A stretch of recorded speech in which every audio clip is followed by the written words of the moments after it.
Hello, everybody. Now I'm going to show you how to do number 4 on your polynomial division worksheet. All right, I'm going to do long division just so that you guys can get extra practice with that. Even though, yes, you can do synthetic division with this particular problem because it's a linear binomial. All right, remember that cheer I taught you guys in class, the long division cheer? Divide the first two terms. Write the answer over the matched degree, multiply, subtract. Divide the first two terms. Write the answer over the matched degree, multiply, subtract. So step 1, I'm going to divide the first two terms, which is x cubed and x. X cubed divided by x equals x squared. Then I'm going to write that answer on top of the matched degree. It matches with negative 15x squared, so I'm going to write it on top of that. Now I'm going to multiply. Now what I'm multiplying is that x squared times my entire divisor, x minus 6. I'm going to do it over here so you can see what I just said. When I multiply that out, I get x cubed minus 6x squared. And that's what I'm going to write under my dividend. And then the last step is to subtract. Now, remember you guys said in class that you prefer to distribute the negative sign and change your signs. So I'm going to go ahead and do that. And then erase that subtraction sign. Remember, if you're going to do that, erase the subtraction sign afterwards. All right, x cubed minus x cubed equals 0. Negative 15 minus 6. Negative 15 plus 6 equals negative 9x squared. And then I'll bring down my 63x. Now I'm about to start all over again.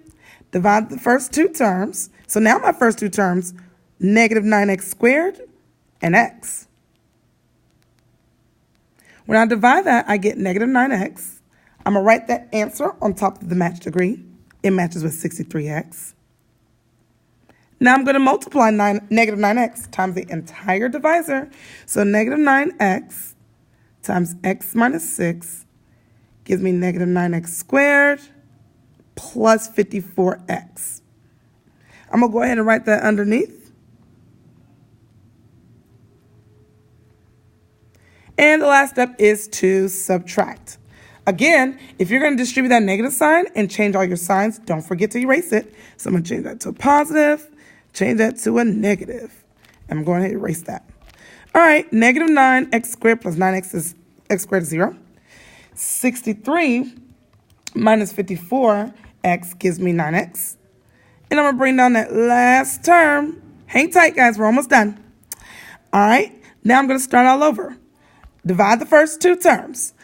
So now I'm dividing 9x and x, and that gives me 9. Write that answer on the top of the matched degree, so plus 9. Multiply, so now I'm multiplying 9 times the entire divisor, x minus 6, and that gives me 9x minus 54. So I'll go ahead and write that up below, 9x minus 54, and the last step is to subtract. Again, when you distribute that negative sign to change all your signs, don't forget to erase it in the beginning. So 9x minus 9x is 0. And then negative 64 plus 54 is negative 10. So now my final answer is a quotient up here. And you also have a remainder. So you'll write x squared minus 9x plus 9 with a remainder of negative 10 over my divisor, which was x minus 6. And that's it.